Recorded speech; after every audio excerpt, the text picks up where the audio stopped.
urukiko rw'ubuyobozi mutendo gw'ebyamizi omu district ya Kamwenge rutebekanisiibwa ofisi y'ebyamizi kandi kishanjura ngu okujanjaza amizi obwahati twemereire aha bicweka 76 kandi agarukorwa gategeye aha bicweka 98. When water is off the tap for a day, but again it's put back, then the tap is still functioning, much as maybe it is not regularly available, but it is functioning. So the 2% represents those water sources that have broken down and they are not giving out anymore.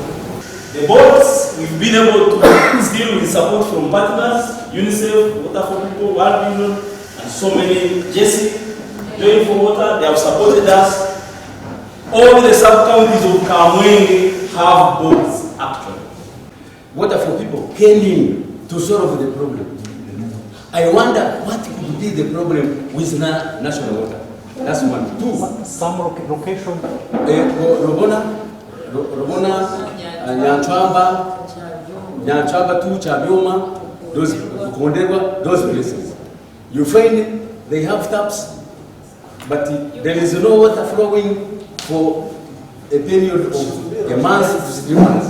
Eberesera hakabuza abebembezi bwagumize ngo bingi tibine mizi ngo kandi nagagaruho tugahwerire bantu abo nshonga zabara kujiranizibwa okujanjaza mizi abo butakiriza mwuga gwabo abantu bakafuna mizi kuruga National Water na Water for People chonko butapu babumazireho ni babutwara sente abataka baremerwe kushashura kandi nobwo nabino butapu oburiyo nabwo amizi tiga kuboneka data eba collecting mu byaro bakayiza kusubmit no mu council no mu chiko iyo data ter correct because hatu wangira ngo Kamwenge ngota functionality 98 wangira ngo station 78 I don't agree with you because amizi ayiba hagaretera akase kahunje gamara imyaka 8 konga tuyine seru ya bgaga tuyine seru ya bgaga yakabana yo kubanza tuyine ngeza wana ngeza tu na parts of Rugonjo hamwe n'ibyo kamwe akanyamutera cyure bitakatunga gamizi up to now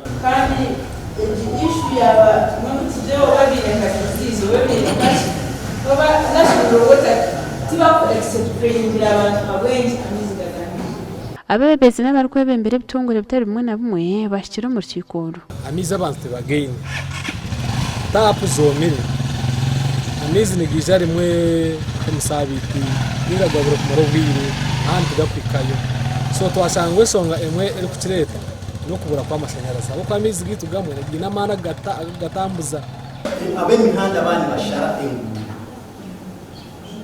inteka pipes umuhanda ijagirata nawazishara. And you know, you have not budgeted for that. It's a government thing. When you need, you have a process. As much as we have also the contingent, the emergencies we attend to. zimwe hanshonge zigambira ruhunga nkuru harimo kuhiha abantu sente ezaniza gubatakozise n'ibindi gashoka Anthony Twine.